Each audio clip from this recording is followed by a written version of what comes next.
न त कुनै व्यक्ति विरोधी हौँ न त कुनै मतलब के अहिलेको स्थितिमा सम्पूर्ण नेपाली हामीले फेरि आह्वान गर्ने गरेका छौँ। हामीले के आह्वान गर्ने गरेका छौँ? यतिखेर हाम्रो जात भनेको नेपाली, धर्म भनेको नेपाल जोगाउने, यो हो हाम्रो यतिखेरको परिस्थितिमा। त्यो हुँदा को व्यक्तिले नेतृत्व गरेर को कसले के गर होइन। अबको स्थितिलाई कसरी सुधार गर्नुपर्छ? लुकेर किन लुक्ने? आन्दोलन गर्ने बेलामा आन्दोलन।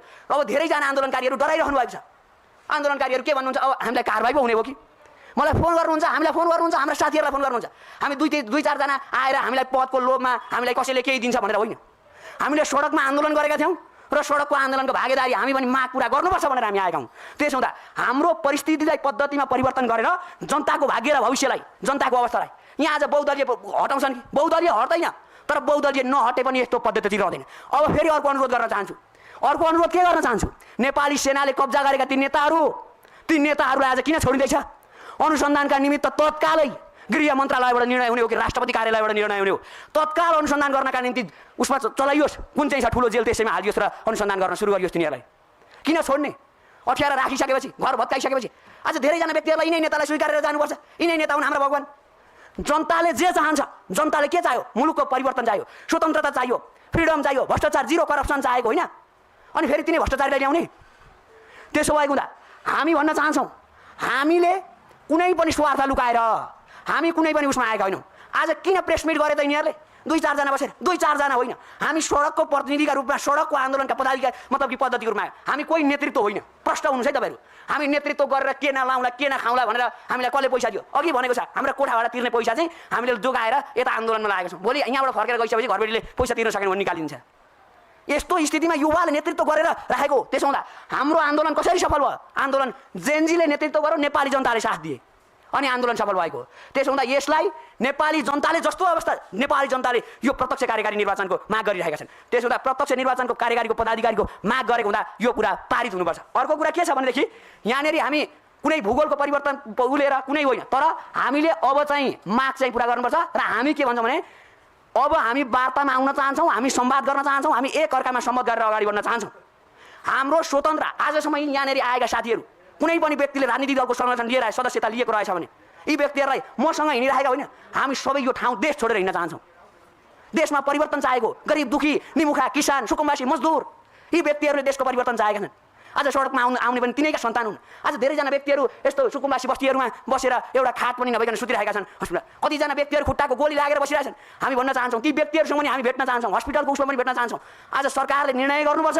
आज गरेको निर्णयले, आज तत्कालीन यो अन्तरिम सरकारले गरेको निर्णयले भोलिको मुलुकको भाग्य र भविष्य जनताको अवस्थामा सुधार ल्याउनुपर्छ। जहिले पनि मैले भनेको छ जनताको अवस्था नसुध्रिउन्जेल, जनताको पद्धति नसुध्रिउन्जेल अवस्थामा परिवर्तन हुँदैन। त्यसो हुँदा यहाँ जहिले तैले एलिड वर्गले शासन गरो, जहिले तैले यहाँनिर चाहिँ शासक वर्ग चाहिँ ठुला धनी गरिब भए आज केही कुरा होइन। तर यो सरकारले यी निर्णयहरू तत्कालको तत्काल प्रत्यक्ष निर्वाचनको निर्माण कसरी गर्न सकिन्छ? संविधान के कति के होइन, आन्दोलनकारीका माग हुन् र आन्दोलनकारीले विधि र पद्धति अनुसार अगाडि बढ्न चाहन्छ र विधि र पद्धति अनुसार आन्दोलन भएको पनि होइन र प्रत्यक्ष निर्वाचनको माग गर्छ। र संविधान अगाडिका संविधानका ती कुराहरूलाई सम्बोधन गर्दै अगाडिका संविधानका सम्पूर्ण कुराहरू भन्दा पनि अब सरकार गठन प्रक्रियामा चाहिँ हाम्रो अघिल्लो संविधानमा चाहिँ जुन प्रदेशका कुरा जुन कुराहरू छन् त्यहाँ चाहिँ हामीलाई त्रुटि छ। ती त्रुटि भएका आधारमा त्यो संविधानलाई संशोधन गरेर हुन्छ, विशेषज्ञको टोली बनाएर हुन्छ, कसरी हुन्छ संविधान संशोधन गर्ने अवस्था छैन। तर अन्तरिम संविधान जारी गरेर अहिले तत्कालीन अवस्थामा गर्नु रात गए अग्राह पलाउँछ भन्छन्, त्यो भएको हुँदा तत्कालीन अवस्थामा सुधार गर्नुपर्छ। तत्कालीन संविधानलाई परिमार्जन गर्न सकिन्छ भने परिमार्जन गरेर अन्तरिम संविधान जारी गरेर प्रत्यक्ष कार्यकारी निर्वाचनको घोषणा गर्नुपर्छ। हामीले यदि संसदीय मुद्दा मानेको हुन्थ्यो भने आन्दोलन केका लागि गर्नु पर्थ्यो? त्यसो भएको हुँदा हामी संविधान नमान्ने भन्नाले होइन, यो संविधानको सरकार गठन प्रक्रिया, यो संविधानले देखाएका जुन विधि र पद्धतिहरू हामी मान्दैनौँ, तर संविधानै मान्दैनौँ भन्न मिल्दैन। त्यसो भएको हुँदा यो संविधानलाई हामीले जगमा टेकेर अब हामीले ती सरकार गठन प्रक्रियाहरू अहिलेको अन्तरिम सरकारले लिनुपर्छ। अन्तरिम सरकारले निर्णय लिनुपर्छ। जनताको पक्षमा किन निर्णय लिँदैन? फेरि अर्को कुरा के छ? तत्कालीन आन्दोलनको अवस्थालाई उग्र बनाउन सरकारले निरङ्कुशता साधेकाले तत्कालीन सरकार पक्षलाई उच्च स्तरीय छानबिन आयोग गठन गरी तत्कालीन सरकारलाई कारबाही गर्नुपर्छ। अर्को कुरा के छ? प्रदेश खारेजीको माग नेपाली जनताको हो। यहाँ कसले के माग राख्छ सँगको सरकारको विषय होइन। आन्दोलनका सडकमा उठेका मुद्दाहरूदेखि लिएर नेपाली जनताले चाहेका मुद्दाहरू सम्पूर्णले पेश गर्नुपर्छ। त्यसो हुँदा प्रदेश खारेजीको माग नेपाली जनताको माग रहेको हुँदा तत्काल खारेज गर्नुपर्छ। अर्को कुरा के छ फेरि? 4 नम्बर बुँदामा 2047 सालपछि सार्वजनिक पदहरूमा रहेका सम्पूर्ण आरोपीलाई उच्च स्तरीय छानबिन आयोग गठन गरी तत्काल सजाय र प्राप्त सम्पत्ति राष्ट्रियकरण गर्नुपर्छ। आज धेरैजना व्यक्तिहरू इमोसनल पार्न खोजिरहेका छन् राजनीतिक दलका कार्यकर्ताहरूले।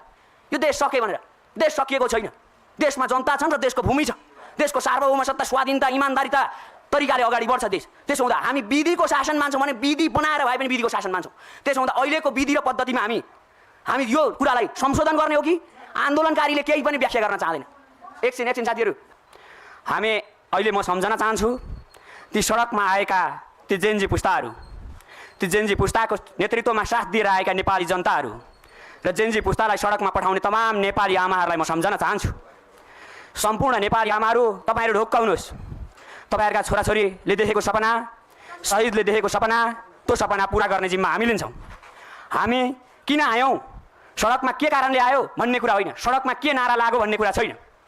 सडकको नाराले ल्याएको परिवर्तन जनताको पक्षमा हुनुपर्छ।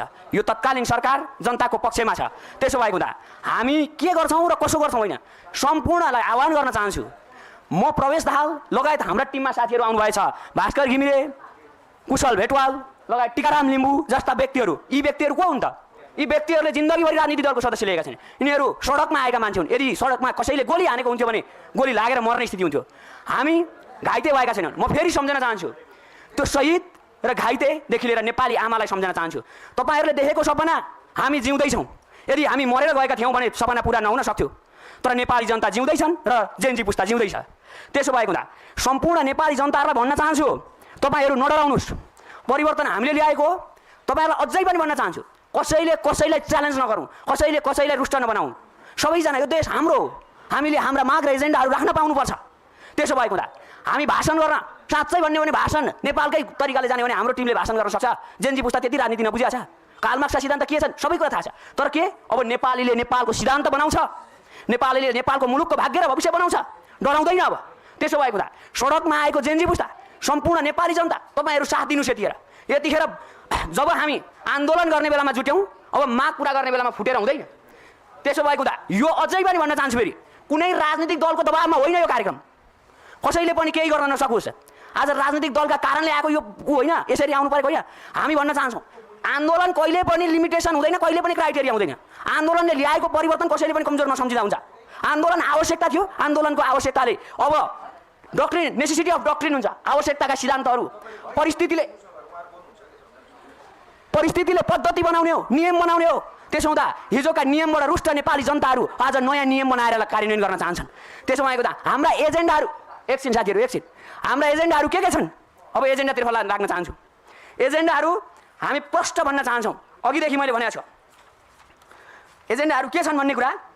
आदरणीय दाजुभाइ तथा दिदीबहिनीहरू, प्रिय जेनजी युवा पुस्ताहरू, आदरणीय उसमा मतलब कि शहीद हुनुभएका शहीदहरू, हस्पिटलको बेडमा हुनुभएका घाइतेहरू लगायत अहिलेको तत्कालीन सरकारका राष्ट्रपतिज्यू, प्रधानमन्त्रीज्यू लगायत सम्पूर्ण नेपाली जनताहरू, अहिलेको शून्यताको स्थितिलाई स्थिरतामा बदल्न हालको अन्तरिम सरकारले तत्काल निर्णय लिनुपर्छ। आन्दोलनकारीहरूले केही पनि व्याख्या गर्न चाहँदैन। आन्दोलनकारीले माग राख्ने हो र माग पुरा हुनुपर्छ अहिलेको सरकारले। अर्को कुरा के छ? संवैधानिक आयोगका पदाधिकारीलाई नियुक्ति गर्दा राजनीतिक दलको दबाव नभई स्वच्छ प्रतिस्पर्धाबाट गर्नुपर्छ। अर्को के छ फेरि? यहाँ धेरै कारण चाहिँ के भयो भन्दा विश्वविद्यालयका राजनीतिक दलका सङ्गठनहरू हावी भइरहेका छन्। विश्वविद्यालयमा रहेका सम्पूर्ण विद्यार्थी सङ्गठन सोभ्यू हटाउनुपर्छ। प्रत्यक्ष कार्यकारी प्रधानमन्त्रीको नेतृत्वमा विशेषज्ञको टोलीमा मन्त्री परिषद गठन गर्नुपर्छ। 9मा अहिले जुन तरिकाले आन्दोलनको समयमा भएका घटनाहरू सीसी क्यामेरा फुटेजमा बाहिरिएको छ, यो घोर आपत्तिको विषय छ। किन आपत्तिको विषय छ? यो किन आपत्तिको विषय छ भन्दाखेरि अहिलेको तत्कालीन आन्दोलनमा को आयो भन्दा कोठा भाडा बस्ने साधारण मान्छे आयो। आज भरेबाट कोठा भाडा नपाउने स्थिति भइसकेको छ विद्यार्थीहरूको। प्राय गाउँका किसानका सन्तानहरू, मजदुरका सन्तानहरू आएर यो आन्दोलन सफल पारेको। त्यसो हुँदा कसैलाई राजनीतिक दलको दबावमा आएर आज उत्तेजना नपारियोस्। भिड, अब हामी सडकमा आउन चाहँदैनौँ, तर सडकका मागहरू अब सम्बोधन गर्न चाहन्छौँ। हामी आज सम्माननीय प्रधानमन्त्रीज्यू, माननीय गृहमन्त्रीज्यू, माननीय अर्थ मन्त्रीज्यू, माननीय भौतिक पूर्वाधार मन्त्रीज्यू लगायतका व्यक्तिहरूसँग हामी भेट्न चाहन्छौँ। धेरै सम्मेलन हुन थालिसकेका छन्। यस्ता सम्मेलनहरू आपत्तिजनक छन्, भर्त्सना छ। त्यसो हुँदा परिवर्तन आएको हो, आन्दोलन गरेकै हो, आन्दोलनले परिवर्तन ल्याएकै हो। त्यसो हुँदा यहाँ कसलाई कारवाही गर्ने र कसलाई के गर्ने होइन। तत्कालीन सरकारलाई कारवाही गर्नुपर्छ, तत्कालीन सरकारका पदाधिकारीलाई कारवाही गर्नुपर्छ। यहाँनिर जेनजी पुस्ताको आन्दोलनकारीलाई आजसम्म विश्वको इतिहासमा कसलाई कारवाही भएको छ? अवस्था परिवर्तन गर्न चाहन्छ, व्यवस्था परिवर्तन होइन यो जेनजी पुस्ता। त्यसो हुँदा जेनजी अथवा जेनसी मतलब जेनेरेसन चेन्ज, लिडरमा जेनेरेसन चेन्ज हुनुपर्छ। त्यसो भएको हुँदा विधि र पद्धतिलाई नियमन गरेर, नियम बनाएर, विज्ञको टोली मार्फत नियम बनाएर अगाडि बढ्नुपर्छ। अब आन्दोलनकारीका मागलाई सम्बोधन गर्नका निम्ति आन्दोलनकारी तत्पर छ। र आन्दोलनकारी माग गर्छ अब सडकमा जान चाहँदैन, तर त्यो सडकको टाटाले हामीलाई नसरापोस्। त्यो शहीद किन भयो? यदि शहीदका सपनाहरू पूरा गर्नका निम्ति हामी पनि शहीद हुनुपर्छ भने, यदि घाइतेका सपना पूरा गर्न हामी पनि घाइते हुनुपर्छ भने हामी तयार छौँ। तर हाम्रा माग र एजेन्डाहरू कुनै पनि तरिकाले पछाडि हट्ने पक्षमा छैनौँ। हामी कुनै भूगोललाई प्रतिनिधित्व गर्ने पक्षमा छैनौँ। हामी कुनै उसलाई समग्र देशलाई, आज धेरैजना व्यक्तिहरू को पक्षधर के पक्षधर होइन, नेपाली जनता पक्षधर, नेपाली आमा पक्षधर, नेपालको भूमि पक्षधर, नेपालको सार्वभौम सत्ता पक्षधर, नेपालको स्थिति पक्षधर। आज धेरैजना व्यक्तिहरूले के भन्नुहुन्छ? आज के कुरा गरिरहनु भएको छ भने आन्दोलन त कसले फन्ड पो दिएछ, आन्दोलन त के पो भएछ, के को फन्ड? सर्वसाधारण किसानका छोराछोरीहरू, सर्वसाधारण व्यक्तिहरू सडकमा आएर हामीले कोठाबाट तिर्ने, घरबेटीलाई कोठाबाट तिर्ने पैसाहरू, गोजीका पैसाहरू खर्च गरेर हामीले आन्दोलन गरेका हौँ।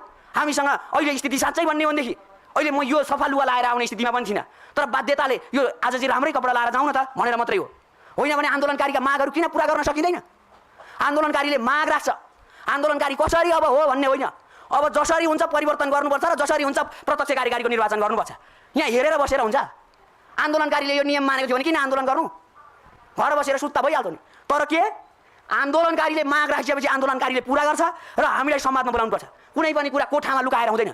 हामी छौँ नि, जिउँदैछौँ, हामी जिउँदैछौँ। त्यसो हुँदा जिउँदा मान्छेले जिउँदाका मतलब अहिलेको नेपाली समाज त्यो शहीदले देखेको सपना पुरा गर्न चाहन्छौँ। शहीदले देखेको सपना यो तरिकाको अहिलेको तण्ड वितण्ड होइन। यहाँ धेरैजना व्यक्तिहरू यो पक्षधर त्यो पक्षधर, हामी कोही पक्षधर होइनौँ, नेपाली जनता पक्षधर हौँ। हामी कोही व्यक्तिलाई बोकेर हिँड्दैनौँ, देशलाई बोकेर हिँड्छौँ। हामी कसैका व्यक्तिका निम्ति होइन, हामी यो देशको भूमिका निम्ति हो। त्यसो भएको हुँदा सम्पूर्ण पत्रकारहरूलाई भन्न चाहन्छु, तपाईँहरूले वास्तविक रियल जेन्जीहरू, घाइतेहरू, त्यो अहिले मैले धेरै कुराहरू राख्नु छ। अर्को कुरा के छ भनेदेखि अहिलेको तत्कालीन सरकारले आज हामीले फेरि यस्तो हुन्छ यो स्थितिमा अहिले बोल्ड निर्णय लिन सकिएन भने आज निर्णय गर्न छैन, रात गए अग्राख पराउँछ, न्याउरी मरे पछुतो भने जस्तो आज निर्णय गर्न नसके भोलि जनताको स्थिरतामा कसरी परिवर्तन आउँछ, जनताको अवस्थामा कसरी सुधार आउँछ? त्यसो भएको हुँदा सबैजनाले के हो भनेदेखि यो पत्रकारको मिडिया मार्फत हामी भन्न चाहन्छौँ तपाईँहरू हाम्रो साथी हो, हामी तपाईँहरूसँग संवाद गर्न चाहन्छौँ, तपाईँहरूका विचारहरू सुन्न चाहन्छौँ र हामी भन्न चाहन्छौँ देशले परिवर्तन चाहेको छ, मुलुकले परिवर्तन चाहेको छ। हामी डेमोक्रेसी पक्षधर हो, हामी डेमोक्रेसी पक्षधर हो। डेमोक्रेसी पक्षधरले के भन्छ? People power, people choice, people voice, यी कुराहरू हामी भन्छौँ। त्यसो हुँदा डेमोक्रेसीले परिवर्तन ल्याएको हो, तर अवस्था परिवर्तन। अब दुई तिहाईको मतलब कि आज राष्ट्रपतिबाट विज्ञप्ति जारी भएछ, अलिकति चाहिँ मलाई दुःख लागेको छ। त्यो विज्ञप्तिमा भनिएको छ अब संविधानको रक्षा गरियो। संविधानको रक्षा होइन, देशको रक्षा गर्छन् नेपाली जनताले। संविधानको विधि पद्धति बनाएर अगाडि बढ्छन् नेपाली जनता। विधिभन्दा पछाडि त किन जान्छन्? तर विधि बनाउने कुरामा के हुन्छ? अहिलेको विधिले मुलुकको परिवर्तन गर्न सक्दैन। यो कुरा जहाँ बोल्नुपर्छ, जहाँ गर्नुपर्छ हामी तयार छौँ, जहाँ बोल्नुपर्छ, जहाँ बोलाइन्छ तयार छौँ, तर हामी कसैलाई विरोध गर्दैनौँ। तर के चाहिँ भनेदेखि नेतृत्व लिएर गइसकेपछि नेतृत्वले तँ आउन चाहिँ पाउँदैन, माग र मुद्दाहरू तँ आएर चाहिँ अगाडि बढ्न पाउँदैन। परिस्थितिले शून्यता छ। हामी के भन्छौँ? नेपाल अहिले दुःखमा छ। नेपाल भूमिले शान्त चाहन्छ, मुलुकले परिवर्तन चाहन्छ, जनताले अवस्था परिवर्तन चाहन्छन्। त्यसो भएको हुँदा आज हामीलाई भनिरहेका छन्, हामीलाई गाउँ र बस्तीबाट फोन आइरहेको छ, तपाईँहरू सडकमा आन्दोलन गर्नु, अब गाउँ परिवर्तन हुँदैन, गाउँमा त आन्दोलनै भएन त भनिराख्नुहोस्। ढुक्क हुनुहोस्, परिवर्तन गाउँदेखि सहरसम्म हुन्छ, देशदेखि मतलब यो देशको भूमि जुनसुकै ठाउँ र टोलका हुन्छन्। त्यसो हुँदा आन्दोलन काठमाडौँमा मात्रै भएको होइन, आन्दोलन देशव्यापी रूपमा भएको हो। त्यसो हुँदा देशव्यापी रूपमा सुनिनुपर्छ र देशव्यापी रूपमा अगाडि बढ्नुपर्छ र परिस्थितिलाई पद्धतिमा बढाएर नियमन गरेर मुलुक र जनताको भाग्य र भविष्यलाई परिवर्तन गर्नुपर्छ भन्ने कुरामा हामी दुई मत छैनौँ।